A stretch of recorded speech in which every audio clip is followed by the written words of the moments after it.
ನನಗೆ ಟ್ರೈಲರ್ ನೋಡಿದಾಗ ಅನಿಸಿದ್ದು ಒಂದೇ ನೋಡಪ್ಪ, ಇದು ಕನ್ನಡ ಸಿನಿಮಾನೋ ಅಥವಾ ಹಾಲಿವುಡ್ ಸಿನಿಮಾನೋ, ಅದಕ್ಕಿಂತ ಹೆಚ್ಚಾಗಿ ಏನಾದರೂ ಒಂದು ಸ್ಟೆಪ್ ಇದ್ರೆ ಆ ಸಿನಿಮಾನೋ ಅನ್ನೋದೇ ಗೊತ್ತಾಗಲಿಲ್ಲ. ಟ್ರೈಲರ್ ನೋಡಿದಾಗ ಫಸ್ಟ್ ಕ್ಯಾರೆಕ್ಟರ್ ಬಗ್ಗೆ ಮಾತಾಡಬೇಕಾದ್ರೆ ಯಶ್ ಅವ್ರದ್ದು 3 ಶೇಡ್ಸ್ ಬರುತ್ತೆ. ಆ್ಯಸ್ ಎ ಯಂಗ್ ರಾಯ ಮತ್ತು ಓಲ್ಡ್ ರಾಯ, ಅದ್ರ ಜೊತೆ ಮಗ ಟಿಕೆಟ್, ಮತ್ತು ಇನ್ನೇನು Nayanthara as usual marvellous, Kaira super, ನಮ್ಮ ರುಕ್ಮಿಣಿ ವಸಂತ್ ಅವರು ಹೇಳ್ಬೇಕು ಅವ್ರ ಬಗ್ಗೆ, ಮತ್ತು ಉಮಾ ನೆಕ್ಸ್ಟ್ ಲೆವೆಲಾಗಿ ಮಾಡಿದ್ದಾರೆ. ಸಿನಿಮಾ ಎಲ್ಲಿಗೆ ಹೋಗುತ್ತೋ ಹೇಗೆ ತಲುಪುತ್ತೋ ಅದು ಸೆಕೆಂಡ್ರಿ, ಬಟ್ ನನಗೆ ಗೊತ್ತಿದ್ದಂಗೆ ಕತೆ ಯಾವ ಥರ ಇರ್ಬೋದು ಅಂತ ಒಂದು ಅನಲೈಸ್ ಮಾಡಿದ್ದೀನಿ. ಸೊ ನಿಮಗೇನು ಅನಿಸುತ್ತೋ ಆ ಕತೆ, ಆ ಟ್ರೈಲರ್ ನೋಡಿದಾಗ ಆ ಕತೆ ಬಗ್ಗೆ ಕಮೆಂಟ್ ಮಾಡಿ. ನನಗೆ ಅನಿಸ್ದಂಗೆ ನಾನು ಹೇಳ್ತಾ ಇರೋದು, ಈ ಟ್ರೈಲರ್ ನೋಡಿದಾಗ ಸಿನಿಮಾ ಮಾತ್ರ ಅದ್ಭುತ, ಅಂದರೆ ನೆಕ್ಸ್ಟ್ ಲೆವೆಲಾಗಿದೆ. ಅಂದರೆ ವಿಜುವಲ್ಸೇ ನಿಮಗೆ ನೋಡಿದಾಗಲೇ ಅನಿಸುತ್ತೆ ಯಾವ ಲೆವೆಲಿಗಿದೆ. ಅದ್ರ ಕ್ಯಾರೆಕ್ಟರ್ ವೈಸ್ ಮಾತಾಡೋದಾದರೆ ನನಗೆ ಅನಿಸ್ದಂಗೆ ರಾಯ ಇಟ್ಸ್ ಲೈಕ್ ಬೂ ಅನ್ನೋ ಕ್ಯಾರೆಕ್ಟರ್. ಅಂದರೆ ನನಗಿದು ಬೇಕು ಅಂದರೆ ಈಸಿಯಾಗಿ ತೊಗೊಳ್ತೀನಿ ಅನ್ನೋ ಕ್ಯಾರೆಕ್ಟರ್. ಅವ್ರಿಗೆ ಸಪೋರ್ಟಾಗಿ ಅವ್ರ ಅಕ್ಕ. ಇಲ್ಲಿ ಕೈರವ್ರು ಸಿಗೋದು ಒಂದು ಪಬ್ಬಲ್ಲಿ ಸಿಗ್ಬೋದು ಮೇ ಬಿ, ಡ್ಯಾನ್ಸ್ ಮಾಡಬೇಕಾದ್ರೆ. ಅಫೇರ್ ಇರುತ್ತೋ ಅಥವಾ ಮದುವೆ ಆಗ್ತಾರೋ ಸಿನಿಮಾದಲ್ಲೇ ನೋಡಬೇಕು.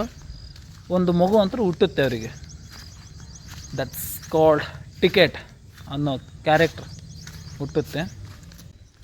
ಹೆಣ್ಣಿಗೆ ಅಂದಾನೆ ಚಂದ, ಅದನ್ನೇ ಆಯುಧ ಮಾಡಿಕೊಂಡ್ರೆ ಹೆಂಗೆ ಕಂದ. ಒಂದೊಂದು ಡೈಲಾಗು, ಒಂದೊಂದು ವಿಜುವಲ್ಸ್ ಅದ್ಭುತ ಅಂದರೆ ಅದ್ಭುತನೇ. ಸಿನಿಮಾನ ಥಿಯೇಟ್ರಿಗೆ ಹೋಗಿ ನೋಡಿರಿ, ದಯವಿಟ್ಟು ಯಾರು ಪೈರಸಿ ಮಾಡೋಕ್ಕೆ ಹೋಗಬೇಡಿ. ಮತ್ತು ಆ ಕ್ಯಾರೆಕ್ಟ್ರ್ ಬರುತ್ತಲ್ಲ, ಟಿಕೆಟ್ ಕ್ಯಾರೆಕ್ಟ್ರು ಮಾತಾಡ್ಬೇಕು ಅಂತಲೇ ಈ ವಿಡಿಯೋ ಮಾಡ್ತಾ ಇರೋದು.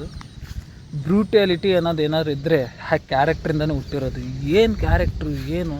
ಮತ್ತು ಈ ಸಿನಿಮಾದಲ್ಲಿ ನನಗೆ ಗೊತ್ತಿರೋಂಗೆ ಯಶ್ ಅವರಿಗೆ ಕಾಂಪಿಟೇಷನ್ ಅನ್ನೋದು ಇಲ್ಲ. ಅಂದರೆ ಆ್ಯಸ್ ಎ ವಿಲನ್ ಅವ್ರನ್ನ ಯಾರನ್ನ ಆಯ್ಕೆ ಮಾಡಬೇಕು ಅನ್ನೋದೇ ಗೊತ್ತಿಲ್ಲದೇ ಡಬಲ್ ಶೇಡ್ ಆಗಿದೆ ಅನಿಸುತ್ತೆ ನನ್ನ ಪ್ರಕಾರ. ಯಾಕೆಂದರೆ ಲಾಸ್ಟಲ್ಲಿ ಅವ್ರಿಗೆ ಬರ್ತಾರಲ್ಲ ಅಪ್ಪ ಮಗ ಕ್ಯಾರೆಕ್ಟರ್, ಒಂದು ಫೈಟ್ ಆಗುತ್ತಲ್ಲ, ನೆಕ್ಸ್ಟ್ ಲೆವೆಲ್. ಅವರು ಒಂದು ಫ್ಲಿಪ್ ಮಾಡ್ತಾರೆ ಲಾಸ್ಟಲ್ಲಿ. ಆ ಟಿಕೆಟ್ ಕ್ಯಾರೆಕ್ಟರ್ ಇದೆಯಲ್ಲ, ಆ್ಯಸ್ ಎ ಯಶ್ ಫ್ಲಿಪ್ ಮಾಡ್ತಾರಲ್ಲ, ನೆಕ್ಸ್ಟ್ ಲೆವೆಲ್ಲು. ಅಂದರೆ ಸಿನಿಮಾ ನೋಡಿದಾಗ ಯಶ್ ಅವರಿಗೆ ನೆಕ್ಸ್ಟ್ ಸಿನಿಮಾದಲ್ಲಿ ವಿಲನ್ ಯಾರು ಗೊತ್ತಿಲ್ಲ, ಆ ಲೆವೆಲಿಗೆ ಕ್ಯಾರೆಕ್ಟ್ರ್ ಮಾತ್ರ ಅದ್ಭುತವಾಗಿ ಮಾಡಿಸಿದ್ದಾರೆ. ಸೊ ಇದು ಒಂದು ಹೆಮ್ಮೆ ನಮ್ಮ ಕನ್ನಡ ಸಿನಿಮಾ. ಇಂಗ್ಲೀಷಲ್ಲಿ ಡಬ್ ಆಗಿರ್ಬೋದು, ಇಂಗ್ಲೀಷಲ್ಲೂ ಮಾಡಿರ್ಬೋದು, ಬಟ್ ನಮ್ಮ ಸಿನಿಮಾ ಕನ್ನಡದ ಹೆಮ್ಮೆ, ಕನ್ನಡದ ಹಿರಿಮೆ. ಸೊ ದಯವಿಟ್ಟು ಎಲ್ಲರೂ ಥಿಯೇಟ್ರಿಗೆ ಹೋಗಿ ನೋಡಿ. ಪೈರಸಿ ಯಾರು ಮಾಡೋಕ್ಕೆ ಹೋಗ್ಬಿಡಿ. ಪೈರಸಿ ಮಾಡಿದರೆ ಸಿನಿಮಾ ಓಡುತ್ತೆ, ಆ ಲೆವೆಲಿಗಿದೆ.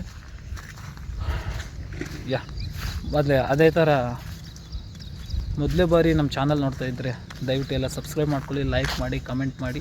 ಸೊ ನಿಮಗೇನು ಅನಿಸುತ್ತೋ ಸ್ಟೋರಿ ಬಗ್ಗೆ ಕಮೆಂಟ್ ಹಾಕಿ. ಕಮೆಂಟ್ ಟಾಪ್ ಲೆವೆಲಾಗಿತ್ತಪ್ಪ ಅಂದರೆ ನಾನು ಸ್ಟೋರಿಲಿ ಮೆನ್ಷನ್ ಮಾಡ್ತೀನಿ ಇನ್ಸ್ಟಾದಲ್ಲಿ. Thank you, bye.